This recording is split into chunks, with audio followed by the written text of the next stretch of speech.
Para nadie es un secreto que ya Petro sabía de antemano que el CNE abriría pliego de cargos contra su campaña presidencial por haber volado los topes electorales por encima de los 5.300 millones de pesos. Ante este hecho cierto, Petro contraatacó y por medio de una locución revivió su fantasía del golpe de Estado. Comunicado de prensa. La sala plena del Consejo Nacional Electoral en sesión de hoy, 8 de octubre del presente año, decidió por mayoría abrir investigación y formular cargos a la campaña presidencial de primera y segunda vuelta de la coalición Pacto Histórico representada por los ciudadanos Gustavo Francisco Petro Urrego, candidato, Ricardo Roa Barragán, gerente de campaña, Lucia Aide Mogollón, Alfonso Tesorera, María Lucit Caro y Juan Carlos Lemus Gómez, auditores. Hoy se ha roto el fuero integral del presidente de la República de Colombia, que defiende la Constitución. Hoy se ha dado el primer paso de un golpe de Estado contra mí, como presidente constitucional, elegido democráticamente por el voto popular por más de 11 millones de ciudadanos. A pesar de los lloriqueos de Petro y la farsa del golpe de Estado, la decisión es acertada, pues ya el Consejo de Estado había dado luz verde para que el CNE tuviera la facultad de investigar por vía administrativa la campaña de Petro, lo cual implica que de encontrarlo culpable trasladarían el expediente a la Comisión de Acusaciones de la Cámara, donde tendría que ser juzgado por indignidad, lo que significaría una destitución, tal y como lo explica a continuación el senador J.P. Hernández.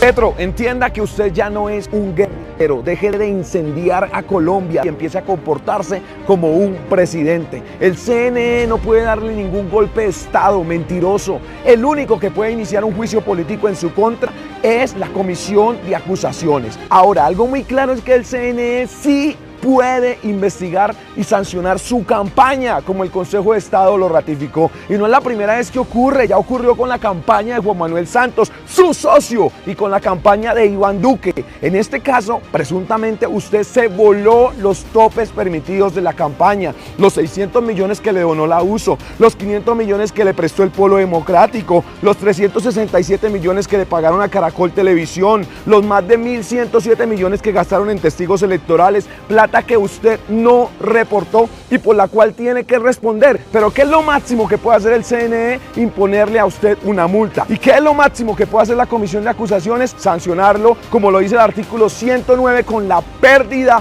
de su cargo. Ahora, yo quiero advertir a los integrantes de la Comisión de Acusaciones: si ustedes, luego de conocer el fallo del CNE y de que sean recibidas estas pruebas, no inician un juicio político contra Gustavo Petro, entonces los voy a denunciar ante la Corte Suprema de Justicia por violar el artículo 6 de la Constitución, el cual habla muy claro de la omisión. Gustavo Petro, le llegó la hora de responder por violar la ley. Si cuando fue guerrillero lo perdonaron, en esta ocasión no se va a salvar. Ahora bien, hace 2 días Petro se había dedicado a atacar a la justicia y hasta había propuesto la idea de una reforma en la que la elección de jueces en Colombia fuese por voto popular, es decir, intentando imitar lo que se hará próximamente en México.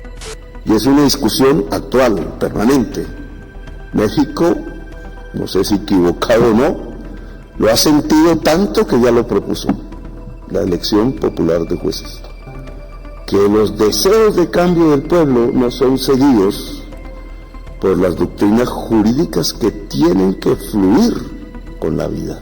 Estas declaraciones por supuesto causaron estupor y rechazo, más aún cuando se dieron el mismo día que la Corte Constitucional negó la facultad de contratación directa al Instituto Nacional de Vías y Vías para realizar las construcciones de vías regionales. En ese sentido, Petro dijo que no podía ocultar que los días que estaba viviendo habían sido bastante traumáticos alrededor de sus relaciones con la justicia. Esta descabellada idea de Petro generó una catarata de rechazos, desde un comunicado de la Corporación de Jueces y Magistrados de Colombia hasta expertos constitucionalistas, exmagistrados y exministros, quienes dijeron lo siguiente: la Corporación de Jueces y Magistrados de Colombia, Corjusticia, rechaza categóricamente las declaraciones del señor presidente de la República, Gustavo Petro, sobre la elección popular de jueces en Colombia, considerándolas una amenaza para la democracia del país.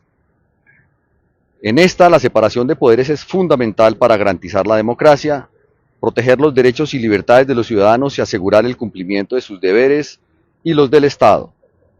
Esta estructura se compone de 3 ramas del poder público: legislativo, ejecutivo y judicial.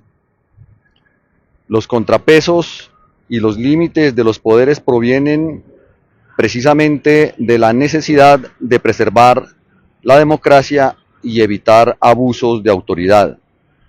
Asegura además que ningún poder domine sobre los demás, protegiendo así la libertad y justicia para todos los ciudadanos. Esta propuesta es ni más ni menos que cortarle la cabeza a la justicia para ponerla en el banquete de delincuentes y de politiqueros. Un país cercado por los vándalos, por la corrupción, políticos corruptos. Imaginen lo que pasaría en el país si entramos en eso. Hoy vieron la noticia, el presidente Petro considera que debemos importar la reforma que acaba de hacer México, donde los jueces, los magistrados, se eligen popularmente. Esto es meter a la política a la justicia. ¿Qué quiere decir? Que está siguiendo el modelo del presidente López Obrador de México. ¿Por qué? Porque considera que ese modelo es el que le permite elegir a su sucesor, que le permite tener un triunfo electoral en el 2026. No es solo el elemento de la reforma a la justicia, es también los subsidios monetarios, plata en efectivo, al bolsillo de las personas de la tercera edad, sin considerar si se necesita o no se necesita. Esto genera votos. Y súmenle esto, el control de la conversación nacional. Todos los días con un anuncio. El de hoy es el de la reforma a la justicia. El de ayer es el de la exorcizar a Ecopetrol para que deje de pensar en el petróleo. Bueno, en fin. Todo es para evitar que la conversación nacional se concentre en la mala ejecución, porque hoy la noticia es los hospitales que está haciendo este gobierno, 90 en total, tienen bajísima ejecución, están en ceros.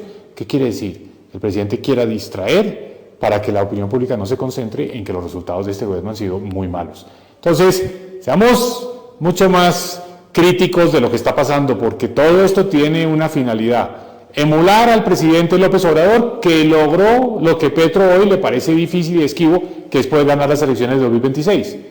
Y para eso, qué atractivo que es que entonces la política electoral se meta a ser parte de la rama judicial en Colombia, que sean los políticos los que eligen a quienes van a administrar la justicia en nuestro país. Llama la atención lo que decía Petro hace unos años acerca de no reconocer a presidentes que habían sido elegidos con dineros del narcotráfico, como es precisamente su caso. Así que surge entonces una pregunta perentoria. ¿Qué pasa al tener un presidente elegido sobre la base del delito? Sobre la base del delito ningún gobierno es legítimo. No puede haber legitimidad en una democracia si su mandatario no fue elegido legítimamente. No puede haber legalidad en el gobierno de la legalidad si su propia fuente de legitimidad no es el voto libre de los ciudadanos, sino una alianza delictiva con los integrantes del narcotráfico para torcer la voluntad popular y los resultados de la elección. Colombia Humana no reconoce la legitimidad del actual presidente de Colombia, ni la de su fórmula vicepresidencial, también hundida hasta el fango en evidentes nexos con el narcotráfico. Me considero, a nombre de 8 millones de electores colombianos, víctima de esa cofradía delictiva.